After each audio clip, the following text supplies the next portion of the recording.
So it is 7 a.m. and it's a rest day. So I thought I'd show you what I do on a rest day, which is basically first few hours I wake up, I just read. And today I'm reading a book which is called Outlive by Peter Attia. It's like a book on longevity and health span and basically growing old gracefully. And it's quite important for me because in the last few years, honestly, I'm saddened to say this, but I feel like I've aged like 10 years, honestly, maybe even more, which is insane to say.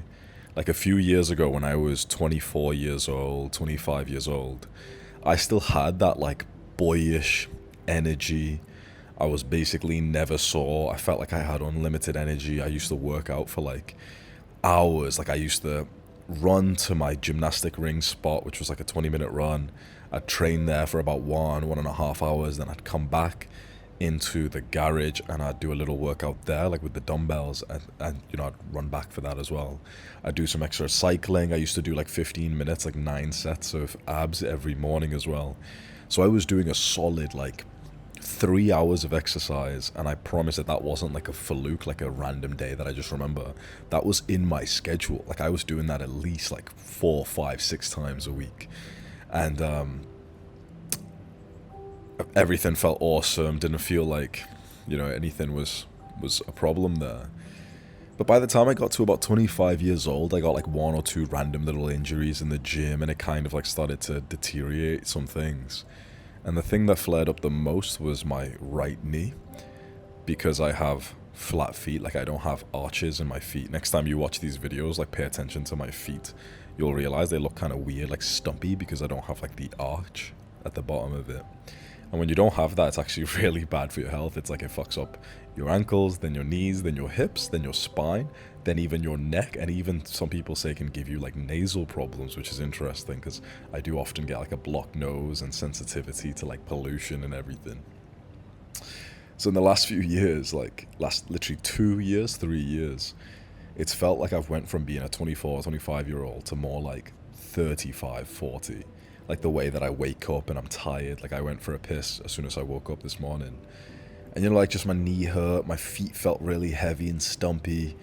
And I was like, what the fuck is this? Like I used to wake up and, be able like awake basically and go smile and go to the toilet smiling. And you get my point? Like I used to feel so zestful.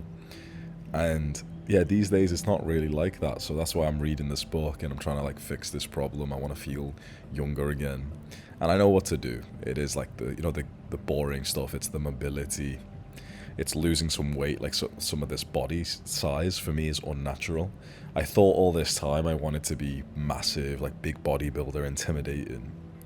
And it's nice being like, the big guy in the gym and everything. It is nice, but my quality of life's really went down. And I know a ton of people like back home who have done the same thing. Like they end up getting pretty big and then they go and get shredded and lose a lot of the size, but then they stay like that forever.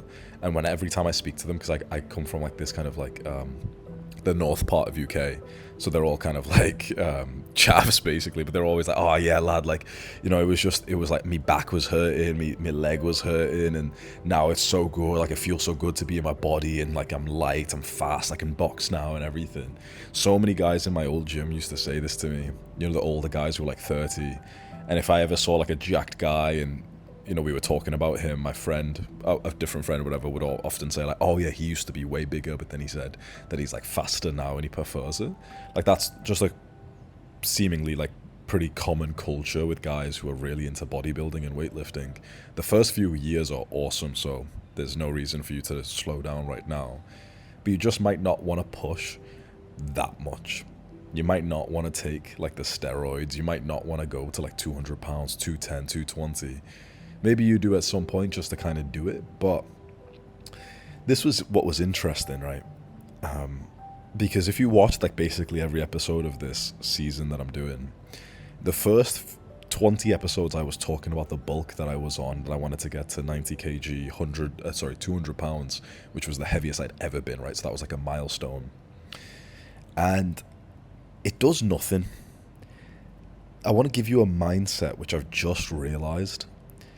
Don't go for the peak month or the peak which is unsustainable.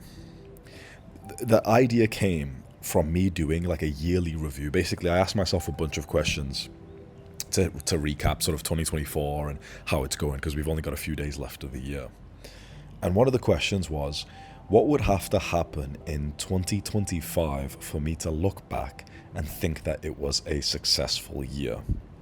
And I started writing things down. I started writing down like, I want 1,500 guys inside of Adonis School, which is like 2.5 times more than who's inside right now. So I have 2.5 times my revenue in 1 year. Okay, that's pretty sweet, nice. Then I wrote other things like I want to be pain free, whatever. And interestingly, I started thinking like, I wouldn't write the kickboxing fight in that. And I said, that's so interesting. That's like the biggest part of my life. And I wouldn't say that winning a kickboxing fight next year would make me deem the year as a success. And I started to question. I was like, why? Like, that's like your biggest priority right now. Why would winning it not deem the year as a success? Because it reminds me of the big month I hit in, for example, the time where I hit the 200 pounds body weight, or even the time where my business this year hit like 200 and something thousand. I think we even did a $250,000 month, right? Which is insane, right? But what happened after that? It went down. So imagine you hit like a really high month, let's say you grind in your business, and in June next year you make like $10,000, right? Amazing. But let's say shit happens, and then in December you make like $500, and you've fallen off completely. Would you really look back over the years and be like, oh yeah, this year was a success because of that peak month that I hit? How about like, let's say with body fat percentage, let's say you build an awesome physique by June next year. 10% body fat, jawline, looking good, feeling good. You're like the Chad of the gym. Okay, awesome. But then let's say shit happens, mental health, whatever happens, you binge eat, you start eating a bunch of snacks, you fall off like crazy, and by December you're kind of fat and you've got like a bit of acne and everything. Again, would you look back over that year and be like, oh yeah, this year was a success because of that little period where I hit the peak? No. Because it was never about the peak milestone. It was more about what's ongoing for our future selves. That's why when I look back over this year, and there was a year where I made about 2, maybe 3 times more money than I'm making right now, and maybe even more, I don't really look back in happiness for that because I'm doing less now. It made me realize that a peak moment is not the circumstance or the variable for a year feeling successful. Rather, it's the ongoing skills and progression. That's why, for example, my goal for next year is based on the number of people who are inside Adonis School, because that's like a monthly subscription, which is ongoing, so that me afterwards is still benefiting from it, compared to having like a top month, which you could sell, really, really hard, but then you kind of flatline after that. Does that make sense? So the same with like my goal for next year is to spend a lot of the year at a lighter weight, 10% body fat, not just like to hit it and then, bulk up again or whatever. Because if I just hit 10% body fat and then lose it, it's not going to make me think that, oh yeah, the year was successful. It's rather like, oh yeah, well, okay, you had 1 month where you were pretty lean, but then you started eating shit again. Do you get what I mean by this? So the insight I got, which I wanted to pass to, is like, don't align for the peak moment. Because after the peak moment is gone, all you're left with is like the progression where you're at right now. People think it's the peaks, the highs, the monumental moments. People think it's the wedding, right? It's getting married, the wedding. That is the hype moments. That is like, the thing that is going to make you happy. It's not. It's the happy, loving, bonding relationship. It's the daily battle in the training ground that is love. Do you see the difference here? There's one person who thinks that getting married and having a wedding is going to make them happy and deem next year as a success. And there's another person who thinks that like discovering the map of their partner, knowing their deepest goals and insecurities and their partner knowing theirs, and this progression of understanding and empathy in your partner, that person's going to actually end up having a better year, right? Because if you think it's going to be hype, hitting like your body weight goal, for example, you want to bulk up to 200 pounds, or you want to hit 10K over June next year, that's a cool goal, but I promise you, you're not going to look back and feel kind of grateful for it, because all that matters is what do you have now, which is setting up future you. So don't set a goal for the 200 pound wait. Set a goal for the ongoing skill. Set a goal for what is still here for tomorrow. This is where things get a bit vague, because when I wrote down my goals for next year, I was like, what kickboxing goal could I set then? Because the only like tangible thing I could say is winning a fight. But I know that if I just win a fight and then my skills go down after that, that I wouldn't deem that year as like a success because of that one monumental event. So then I said, you know what, it's gonna have to be like a bit of a vague goal. And the vague goal that I wrote down was, by the end of the year, or at the end of the year, I want to be so good at sparring in kickboxing. I want to have such good skill and comfort at sparring that if I go against the beginner, I can actually really play with them. I don't actually really think that I need to kind of defend myself and keep myself safe. I can play with them, you know, be silly, make noises, do silly shit. Kind of like how James does with me when he's playing. He's like, sometimes we'll actually turn it into like a real spar, a bit of a fight. But most of the times you'll notice his face is like he's smiling and everything. I saw this Instagram reel where this guy's like, he's probably like a pro fighter. I think he was in like the One Championship, which is kind of like UFC. And he's got a bunch of his friends with him in the gym. And they all look like, you know, beginners, couple of months training, whatever. But this guy's probably been training for like at least like 3 years, maybe even up to like 10. And he's just fucking around. Like, he's just doing silly shit. He could fucking destroy them. But he's just doing really silly things with them. And he's like, you know, throwing like question mark kicks. But he's so controlled. Like, he throws a high kick and actually stops it from hitting his friend. But you know it would have hit, right? And he's just doing silly shit where he's spinning. And he's like, you know, pretending to throw an elbow, which would have hit. But he's not actually throwing it. And he's just like, you know, like moving his head and everything. And I thought, like, that's cool. If I can get that level of skill by the end of the year, that's ongoing. It's not just a one-time victory. It's the skill. It's the ongoing progression. Do you see the difference now? It's, for example, the size and quality of your audience instead of the 1 month where you make quite a lot of money. Don't align to the peaks of your life. That, I think that's what like the masses do. The masses align for the high grades. The masses and the peasants align their lives to the marriage and the wedding, to the I don't know, the new house that they buy, the new car. When you align your life to these things and think that these things are going to change your life, you'll be sadly mistaken, because your life is not comprised by these peak moments like the day you're getting married, but rather all the days in the middle. It serves you to set the kind of goal that actually pushes forward those days in the middle. Do you see the difference? Don't make your goal, oh, I hope I get married next year. Or, oh, I hope I buy this car next year. I hope I make $5,000 in 1 month next year. Don't make a goal which is just short term, which as soon as it's past, it's past. The goal needs to be ongoing. It needs to be fostering the relationship that you actually want to be in compared to the 1 day wedding. It needs to be the size and the quality of your audience compared to the 1 month that you sell out really hard. Like, I have a friend who is inside of my school actually, and he's like a pretty big YouTuber, and he made a post which was titled "From $50,000 to zero." He pushed hard as fuck for like this business competition, made $50,000 in 1 month, but you know, he has this peak month, for example, but he couldn't sustain it. He made really huge promises. He ended up having to refund a bunch of people. He didn't like his life fulfilling all the promises that he had to make for this like 1 month business. It's just instant gratification. You've got to be very careful of this. And I've noticed this. I commented on that post and I said something like, beware the school games crash.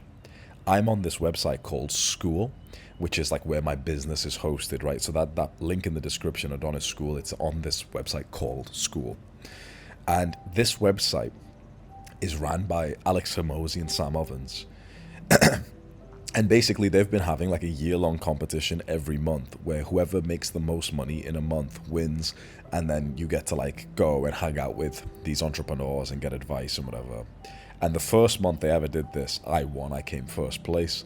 And it was based on not just on how much money you made, but how much new money you made that month. And my business, my sort of school had already been running for a while. Like I had already kind of tapped out my audience, but I just made like a new kind of offer and I pushed it hard or whatever. And I thought that was awesome because after I won that, I was like, I was big shit, right? I've just won Alex Hormozi's competition and everything, right? That's huge. But within like 3 months after that, what we noticed was we were churning out hard. People have asked me, like, why did Adonis School hit 2,000 and then go down? Because we pushed unsustainably. There's a phrase called the 20-mile march, which is that instead of pushing really, really hard as you can on one day and then needing to rest the next day and being like this sort of ADHD inconsistency, just fucking march 20 miles every single day, whether it is raining or snowing or whatever. There's the story of two Arctic explorers. One of them is like more of this ADHD pusher, and the other one is like this consistent, stable guy. So one team is pushing as hard as they can on a good day, like 50 miles marching, but then they're exhausted for like 3 days, so they need to take 3 days off. Then they'll try and march the next day, but it ends up being like a blizzard because they're in like the South Pole or something, right? So then they're like, they have to stay inside more and whatever. They're so ADHD. Some days really, really high effort, other days not. The other group just marched like 15, 20 miles every single day. That was it. Even when it was snowing, even when there was a bit of a blizzard, they just marched 20 miles a day. They ended up winning. They ended up getting there first, getting to the South Pole, planting their flag. The ADHD group, they all died. Every single one of them. This is a real story. This was like the first explorers of the South Pole. I know that's a bit deep here, but like the lesson is like, don't do the unsustainable push for some big monumental moments, because it's not the moment that matters, it is just the life around it. For example, to hit 200 pounds on this bulk, I did a pretty unsustainable push. I was eating 4,000 calories a day, didn't really like myself. I was constantly bloated and like full of food and burping when I was training with James, like in the gym. And I probably put on like more fat. Like I'm not like terribly fat. You can even see my abs and stuff. But like I put on more fat than I should have because I actually gained the weight pretty quickly. I was gaining like probably more than like half a kilogram, maybe even close to like a kilogram per week for the last few weeks because I just wanted to get it over and done with. But when you think about it, it's like, why? What's the point in rushing a bulk to hit a body weight goal when the point was never to actually be a certain body weight, but to grow muscle and strength? But if you eat too much, you're not getting muscle and strength, you're just putting on extra fat, right? You get my point, right? The same with, let's say, like subscribers and followers. The point was never to just hit 1 million followers, like being like, a YouTuber. It was to actually have a good quality audience who like you, who might want to buy your products, who you like and respect too. But when you just push unsustainably for the one milestone, like you want to hit 1 million subscribers, suddenly you start making like basic videos with tons of like Mr. Beast editing and gay little thumbnails, and you start making shitty like clickbait videos instead of making the more like advanced things that you want. And I know because I've done this myself. Do you see the lesson here is like, don't chase after the monumental goal, the 1 million subscribers. Don't chase after something in an unsustainable way where after it's done, you're going to realize like you didn't get the thing that you actually wanted. You didn't want the 1 million subscribers. You wanted the true fans, the true followers. You didn't want the 200-pound body weight. You wanted muscle and strength. But when you align to muscle and strength, then you'll actually make it in a more clear way, and you'll realize that gaining a kilogram per week is fucking retarded, right? Do you see the difference? When your goal is the body weight on a bulk, you may as well eat as much as possible. But when your goal is strength, for example, and you're aligning to get your bench press to like 100 kilograms for 8 reps or something, then it's like you'll realize you don't need to eat as much. You're not tracking the wrong metric. You're tracking directly the weight that you're lifting. Or for example, if your goal is like muscle mass, you might like measure your biceps or something. See, okay, it's 16 inches. I want to get that to like 16.5. It's probably going to take me about a year. Just see the lesson here, right? So it made me kind of regret the goal that I pursued, because the moment I achieved it, right, it was a 10-year goal of mine, getting to 200 pounds, by the way. 10 years I set that goal. And the moment I achieved it, it was like I was done. I was like, yeah, fuck this. Like, I'm just instantly gonna fucking, not stay here now. And that's it. It's like, do I look back at this year like, oh, I got to 200 pounds for a day and then I went down after that? Like, no. Do you get my point? Like, no. If you're not going to sustain it, it's not going to change your life. It's the same as like touching 10% body fat, getting super lean, but the moment after that, going on a bulk again. And it's like, are you at the end of the year going to be like, oh, I'm so grateful I touched 10% body fat for a day before I started bulking again? No, of course not. Now, if you spent the whole year with 10% body fat and you did like, I don't know, a photo shoot, so you got those pictures and memories, and you spent the whole year as this like lean guy, and you had tons of times where it was valuable for you in content, and you're walking around and whatever, and you feel good. Okay, sweet. You lived the life of a lean athlete for an entire year. That's sweet. That's something that would make the year feel great. So whatever the goal is for you, you've got to make sure it's sustainable afterwards, because the way to touch the goal is much easier than the way to sustain the goal. Like, to touch 200 pounds on a bulk, you just eat as much as possible, carbs, pancakes, all this shit. I was eating like three meals in one meal basically, and you can touch the goal like that faster. But when you do touch it, you don't really want to stay there because you've done it in an unsustainable way. You're eating dirty junk food. You didn't want to continue eating that. But if you do it in the sustainable way, then you'll actually stay there and get to enjoy it. So it's kind of like a mid lesson, but the lesson is like, do what you can sustain. Don't just push for the 1 month of business to try and get like a high month, because if you can't sustain that, the next month it goes down and it goes down. You're not going to look back and be like, oh yeah, but I hit that high month. The high month only matters if it's right now and if you sustain it for next month as well. But the moment it goes down, it's fucked. So if you want to be like this ADHD push, oh, let's walk 50 miles today. Tomorrow you're not going to walk any and you're going to feel bad about it. And for a few days you're not going to walk any, and it might take you weeks before you can march 50 miles again. But the person who just marches 20 miles every single day has this like consistent momentum about him. He likes his life. He's got this high self-image. Right? So be the guy who is the 20-mile marcher, not the ADHD, fickle, unstable, on and off. So whatever area of life that you're thinking about right now, choose the more sustainable path. That's it.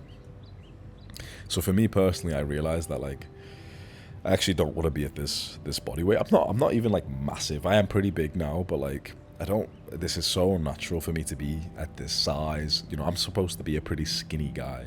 For most of my adult life, I was 165 pounds.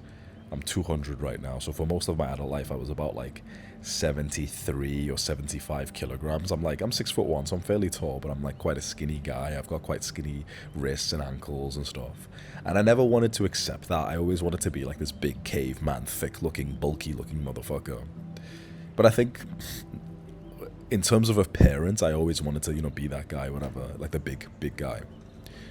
But these days, I'm realizing like optimizing for appearance is kind of gay, and I want to just optimize for my own life quality. Like when I wake up in the morning to go to the bathroom and I'm in a bit of pain to do that, who gives a fuck if I'm like kind of big and I get the respect of some people because my biceps are pretty big or something? Who gives a fuck? And if anything, honestly, like I might even end up still having a really great physique when I lean down anyway. So I'm 200 pounds right now, a little bit less than 200 now. Like I lost a little bit of weight. But I think I'm going to do quite a big cut, and then I'm going to actually stay there. I'm not going to do a bulk again, because now I know where my sort of range is. Anything above 180 pounds, which is 81 kilograms, starts reducing my life quality. That's where my knee pain first came in my life. So I'm going to go all the way down to about 170, and then just kind of like sit there between 170, which is 77 kilograms, and 180 pounds, which is 81 kilograms. So it's quite a big cut from where I'm at right now, because right now just recently I was at 90. I weighed in like 86 this morning, but I fasted all of yesterday, so it's quite low, and when I eat today, it'll bump up to probably like 87, 88, so yeah. Just bear that in mind, right? This is a counterpoint to what you've seen online, like, everyone praises like bodybuilding and bulking and cutting and making as much muscle as possible and stuff, but there's definitely a downside, and I used to hear people talk about this, but I never used to take it seriously, that Getting too big actually reduces your life quality. Your joints hurt. You're just fucking in pain. You feel heavy on your feet. You're not as athletic or as fast or sharp anymore. And not many people actually speak about this. So just be careful. Like, I'm not saying to stay like a skinny little twink or anything. You know, put on some fucking size, man. But just, yeah, be careful pushing too far out of your like natural body mass. Yeah. So for the rest of today, I'm literally just gonna read my book here for maybe another hour or so.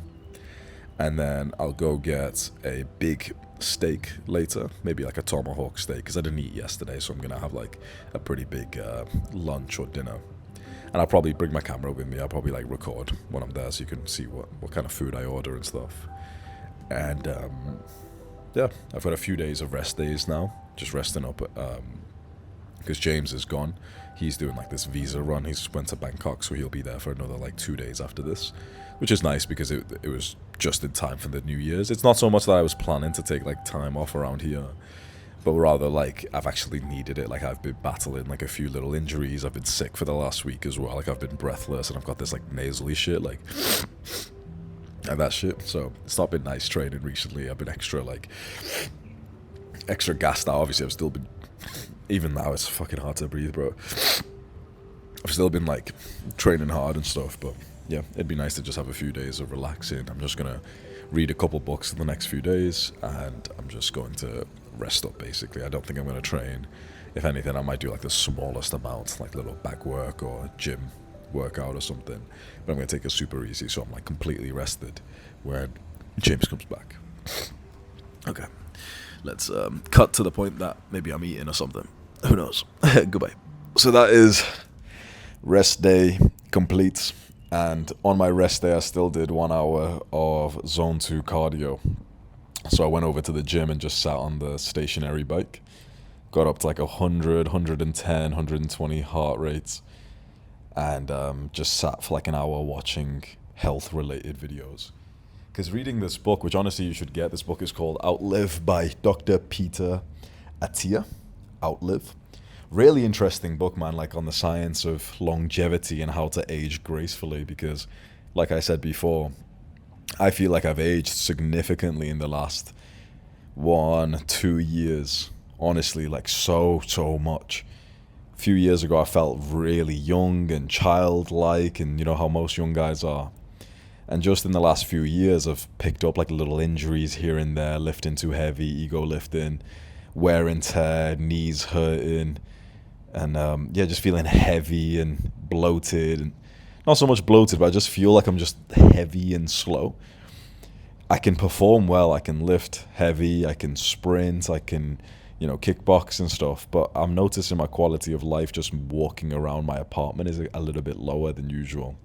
So that's why I'm taking some precautions right now, and there's something I wanted to teach you before we close off for today, which is the importance of exercise, which I know you're thinking like, okay, well, I know that already, so I don't need to watch this. But I want to teach you something new about this, because I think most people's form of exercise is just a one-dimensional sport. So chances are, if you're watching this, you basically just go to the gym. Like, am I right? You just go to the gym and you just do weightlifting, like bodybuilding workouts. That's all you do. You probably don't even do much cardio as well. You probably don't even do the bodybuilder style cardio, half an hour on the Stairmaster or anything. Most guys in the gym, including me, like we just kind of skip that. If you're already someone who's going to the gym and doing boxing or something, okay, that's awesome. Then you're already on track to, become a well-rounded athlete, which is awesome. But you really want to be careful of just being a one-dimensional person, like we were speaking about before. You want to be careful of just optimizing for something like bodybuilding, which only increases your quality of life for the first couple of years that you train, and then past the point where, for example, you're comfortably bench pressing like 100-kilogram bench press.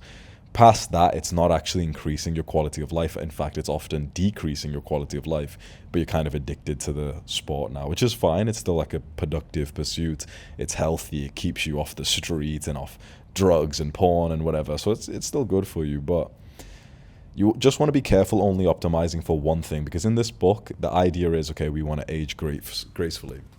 Let me sit up straight. So we want to get to, 80 years old, for example, and still be able to move around, because some people get to 60 and they start needing support. They can't live by themselves. They fall over and crack a hip. And this sounds, so far away for us guys, right? If you're watching this, you're probably in your like 20s, maybe 30s. It sounds like we don't need to worry about that. But here's the interesting thing. The way to prevent being one of those sad elderly people who gets to 60, 70 years old, they fall over once, they crack a hip, and then they have a short and painful life after that. The way to not become that version of you and instead be like the 80-year-old who's still fit, playing golf with his friends, who's still walking around, playing with his children, he's able to bend down, squat down, even jump and run. Imagine like the two different people. You could imagine like a soppy, sad, flabby guy on the left, and you could imagine like this handsome grandpa on the right. You want to be this handsome grandpa, like this pinnacle of fitness and exercise. What's interesting is you have to do that now. Like, this is the thing about longevity and about delaying gratification. You don't do it when you're there. You have to do it now. So if you want to be the handsome grandpa, if you don't want to like feel fat and slow when you're 50, 60, 70 years old, you have to train for that now, right? There's no time to waste. You literally have to train for that now. When you read this book, or I'll tell you some of the basics, is like you lose like 5 to 10% of your muscle mass and strength and your physical performance every decade, which doesn't sound like a lot, but in 30 years, it's like most people will be at like half their physical potential, which is about right? So imagine 20 years old, your peak of your fitness. Most 50-year-olds can't sprint or lift. If you gave them a barbell with 100 kg, they could not squat it safely, for example. And if you want to be the 50-year-old who can still squat and sprint and everything, you have to be training for that now to counteract the years that you'll automatically lose some strength as age. You get older and older, and your joints have just taken more damage and whatever. So there was something inspiring that I felt today when I was reading that book that I was telling you about. I read for like solid 2-3 hours today. And he started talking about this concept, or this thing called the VO2 max. That's like a score of your maximal effort in a sort of cardio exercise. So imagine we're strapped to like an oxygen machine, and the researchers tell you, okay, go as hard as you can for as long as you can.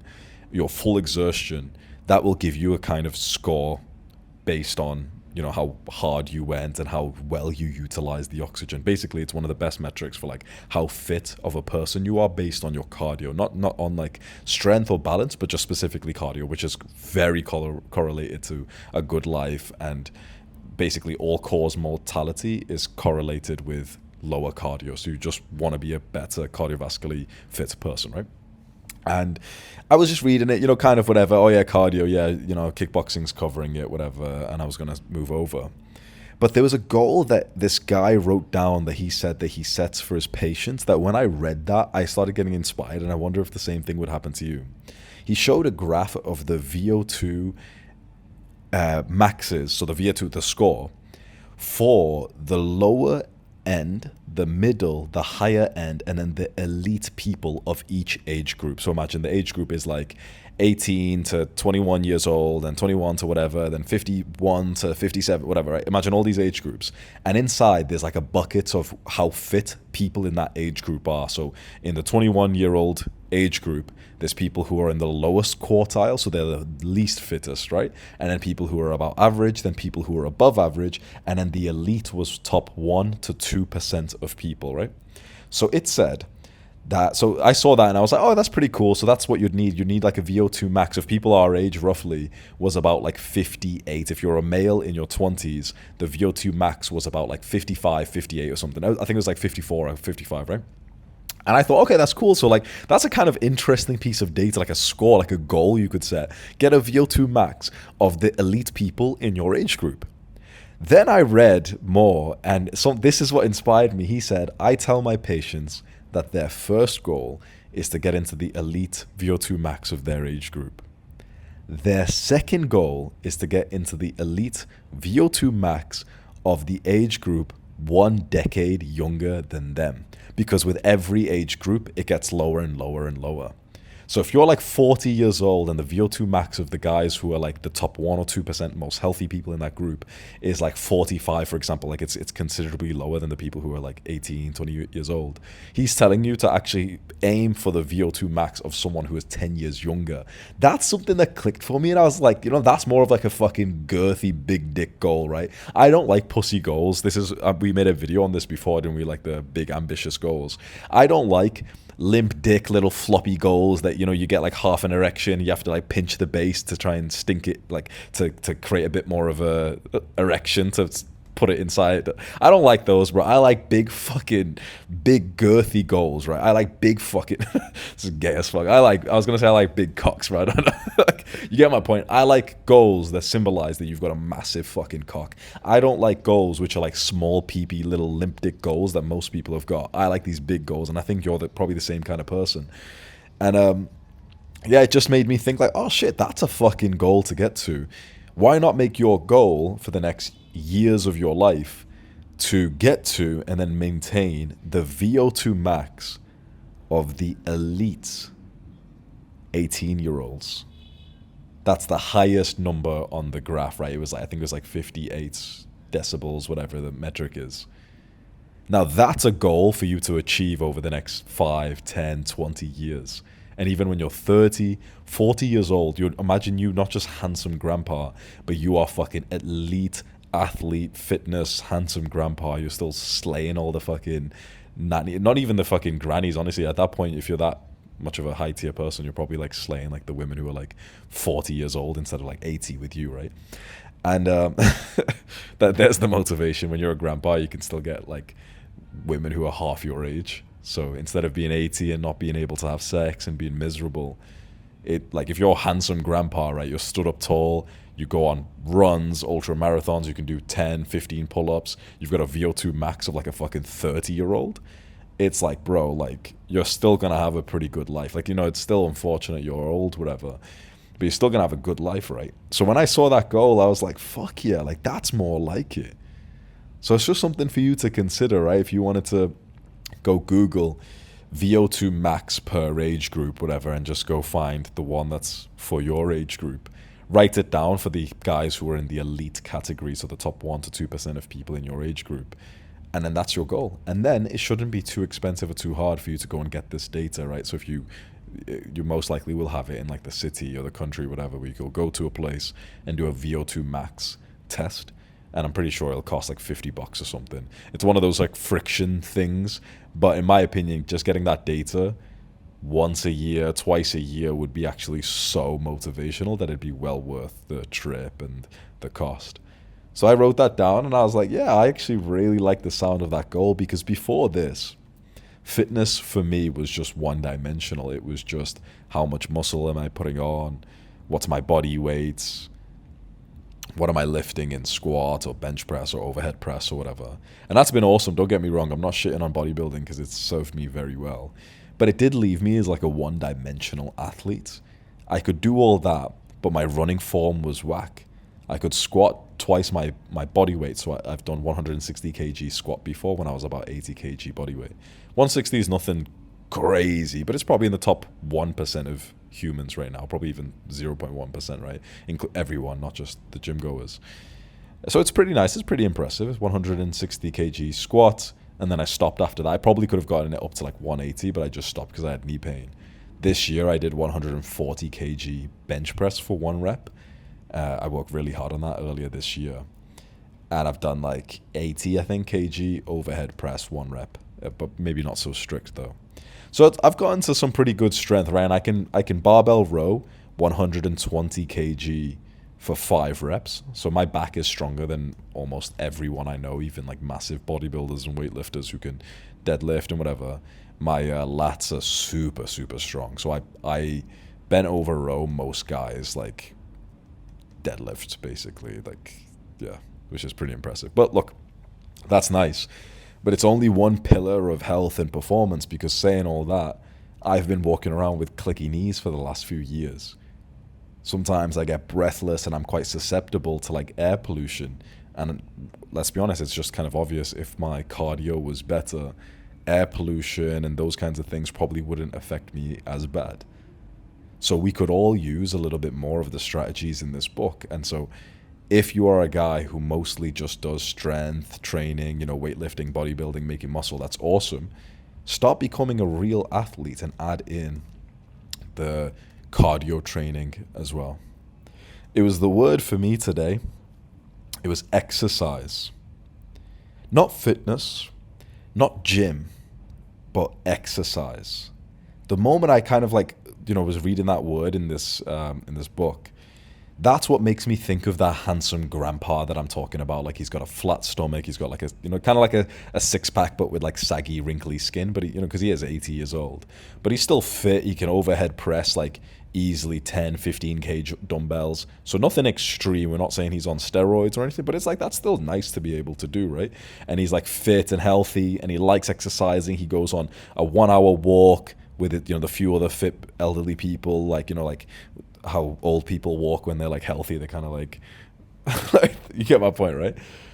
And when I thought of that, like that kind of image of myself being like 80 years old, still looking sharp and everything, that phrase, that word exercise started to change, and it was no longer about just the one-dimensional goals that I've had beforehand, but rather like exercise is a means to create that healthy grandpa version of me, the one who has balance, the one who's not going to just randomly like slip or fall over and like crack a hip or break his wrist or something like that, and then your life sucks, right? When you're young and you get an injury, it's not the end of the world. If anything, it's oddly like okay, because you sit around for a few days just working instead, or you might relax or something for a few days, whatever. But as you get older and older, like injuries turn more serious, and sometimes a lot of people never recover from like a pretty bad injuries. Like, you hear this from guys who are 30, 40, 50 years old. They get one bad injury in their 20s, and then that's it. Like, their sport playing life is over.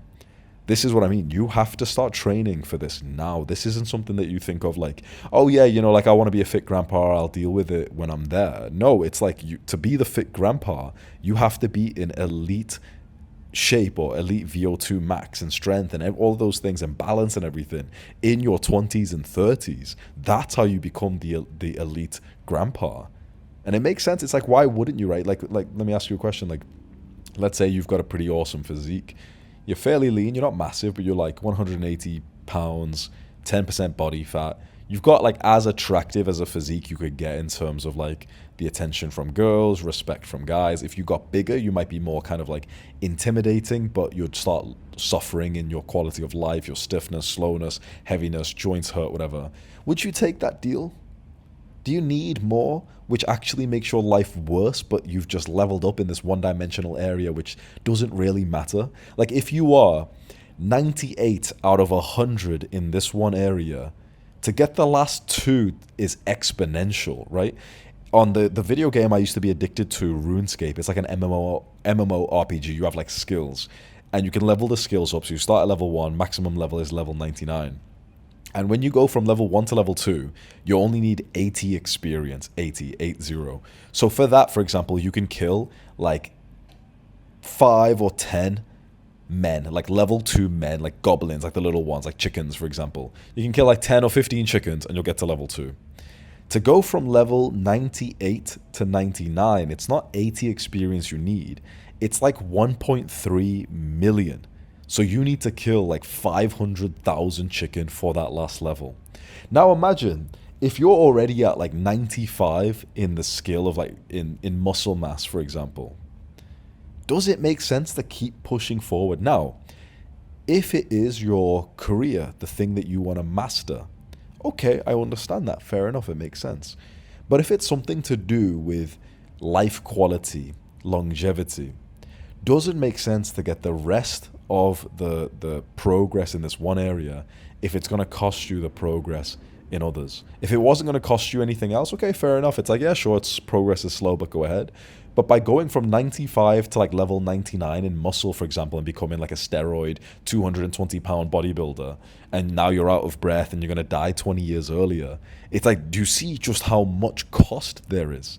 So does it not make more sense to get to like level 90 in 10, 20 different areas so that people think you're this remarkable guy who's a business owner, He's jacked, like he's sexy as fuck jacked. He's got like a 10 out of 10 physique. But he's also ran a couple of like marathons or even ultra marathons like David Goggins. And he can also like sing and play guitar. And he's, I don't know, he's like fucking mastered how to train a dog. And your dog is like so well behaved or some shit. You get my point, right? Imagine like being like level 90 in 10 or 20 different things. Does that not sound better than just being level 99 in just muscle mass, for example? I'm speaking to my younger self here because I wish he started this a few years earlier. Because this last bulk that I've done, in my opinion, it was like pretty wasteful. It was nice to train with my friend earlier this year. Like I had a friend named Zach who I used to train with in the gym back in my hometown. And that was like fun as fuck, bro. I moved back home to my parents' home in like end of January, February or so. Yeah, end of January. And for about like 5 months, me and this guy, we went to the gym together 5-6 days a week. And it was awesome. Like we'd meet at the same time. We'd have like loud music playing in the car. We'd be overdosing pre-workout, funny conversations, roasting each other, serious conversations, talking about business and love life and everything. And actually like really, really good workouts as well. Some of them were like super social. Others, we just had our earphones in. We didn't even speak to each other, but we just like, you know, you get someone's cues after a while. You don't need to speak. You just know if they need a spot or if you just know what weight they're going to do, whatever. And it was fucking awesome training. Like that was like a core memory for mine. That was like so nice for me. In fact, this is a bit personal, but Zach actually had a weird infection recently. Could have actually died, like in the UK as well, which like you don't really get those kinds of things. He was hospitalized for like a week just recently, which was scary. And he messaged me and he said it made him put things into perspective, like seeing death at such a young age. And he just wanted to like thank me for the memories and the time that we had together. So the training was awesome. And I'm not saying that I wouldn't do the training, but it was the bulk and it was the pursuit of so much muscle mass that actually has taken away from my life more than it has given. Do you see like the difference here? So I'm not telling you not to be strong or go to the gym, but I'm telling you to be strong and also to learn how to fight and also to be able to run a 5K in like, I don't know, what's good, like 20 minutes or 22 minutes or some shit. And also to be able to like do a deep squat comfortably, to be able to touch your toes, to be able to balance on one foot, maybe do like a dragon or goblet squat or one of those like cool looking one leg like pistol squats, like something like that, so that you are like this pinnacle of health and fitness. That's what I think is better, and that's what I'd like to push. Like, you know, my followers is, it's cool being like the one-dimensional guy who becomes a champion in one area, right? If you just focus on business and you exclude everything else, you could become a billionaire. But that's like getting level 99 in the business skill. But then your health is at like level 60 and you're going to die 10, 15 years earlier. Your relationships are at level 70. They're okay. You've got a few close people like your employees, but that's it. There's lots of influencers who are out right now doing this very same thing. They're level 95 in business, trying to get to level 99. And they've cut off so much like their mental health. They've cut off their happiness. They've cut off their like sense of purpose. They've cut off religion, God. They've cut off health. They've cut off people. Like, and I'm one of these guys, right? I wouldn't even say I'm close to like level 90 something in business. But you get my point. Is like going all in on one area makes a lot of sense to make progress. And by all means do that for a season of your life. But don't keep doing that for years and years and years. Like, it makes sense to, for example, spend 2 years obsessed about weightlifting and bodybuilding. Then, once you're really in the habit of it, and it's the culture, and you're not going to ever quit, then it makes sense for you to get obsessed over cardio, knowing that you're just automatically going to go to the gym 3 to 5 days a week and make a couple pounds of muscle per year. Do you see how after a few years, there's a version of you that's jacked and also a hybrid athlete who can run, whose heart rate has went down by 10 points, and you've just basically extended your life by like 4 years, compared to the version of you that's just more jacked, but he's actually unhealthy, and now his knees hurt a little bit sometimes, and that's going to compound over the next few years. Do you get the point that I'm making here, right? I just don't want you to develop into a one-dimensional man. Like, life can be one-dimensional for a particular season of time. But in the end, you want to have the balance, which is that multiple areas of your life are at level 90. So as a final action step for this video, why don't you just think about that for a second? Which areas of life would you like to be at level 90? And maybe even to spend some time journaling and think, if you disagree with this, think, would you maybe be the kind of person who'd rather be level 99 in one area, knowing that it absolutely would mean that you're going to be way lower level, like level 60, level 50, in the other areas that aren't the level 99? Which person would you want to be? I thought I wanted to be the second one, but I feel like that's not a very, I feel like that's a very, no offense if this is you, but I feel like that's a very immature, emotionally immature, status-seeking, insecure kind of mindset of like, oh, I want to be the champion, I want to be the greatest, I want to have this status title like billionaire, like champion, whatever. And if you do want that, fair enough. What I would say, if you do feel like you are one of those people, I want you to just do a quick action step right now. On YouTube, search Mike Tyson belts. Look at a video of Mike Tyson, who was like one of the best boxers. It's like a few years old. This was like before the Jake Paul fight or anything. Mike Tyson's getting interviewed and he shows his belts and he starts like kind of getting pissed off and he goes like, they're all garbage, they're all worthless. That's often the fate of the one-dimensional man. In the end, you look back and you're like, oh shit, like I gave up everything for this title. And then what? You're almost like a fool, like getting hit around by some influencer, your entertainment, and you're forgotten.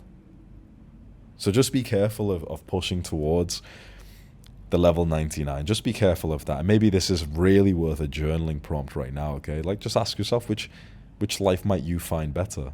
Level 90 in, for example, your work, in your romantic love life and sexual life, with your children, with your health, with your sort of cardio sports like cycling, for example, with your resistance training like weightlifting, with balance and with mobility. Imagine 10, 15 different areas you could get at level 90. Or would you rather just have the one level 99? Really journal that, because honestly, I feel like this could be so valuable for you to determine, and keep asking yourself the single most important question. Why? Why am I thinking that this would be better for me? Really keep asking it, and acknowledge the truth that you might not want to acknowledge, because if you do choose the level 99, it might be a status-seeking, validation craving. Parents didn't pay enough attention to me, so this is the way that I'll get attention because I'll be a billionaire when I'm older. Nobody will really give a fuck. That's the thing. Nobody will really give a fuck if you were a billionaire or you had 10 million. No one's really going to give a fuck. Again, it's like most things in life don't matter. If you've got this idea that you're going to leave like some fortune for your children, like you're going to be sadly mistaken. So be careful of like this insecure validation seeking that a lot of young men have. Like, oh, I'm going to be a billionaire. I'm going to be the next champion or something. By all means, go and grow a business, go and get really good at the fighting, whatever. But to sacrifice all parts of your life for just level 99, that's often a form of insecurity. And just be careful. Are you pushing so hard just because daddy didn't show you consistent love? Are you pushing so hard because the 3 friends that you thought were friends in primary school, high school, ended up ditching you, and when you guys were all walking on the pavements, the sidewalk, there wasn't enough space, so you were the kid who was like walking behind everyone, and now you're here like getting CTE for, I don't know, like being a full-time fighter for the rest of your life or whatever. Just be careful, right? I'm not saying it's the wrong decision, but just I do believe that for most people it could be coming from the wrong place. If it's coming from some right place, by all means go ahead and comment your ideas below as well. It'll boost the algorithm for me, but it'll also just like maybe get some guys to reply to you and maybe challenge your views, which could be good for your developments. Awesome. See you tomorrow.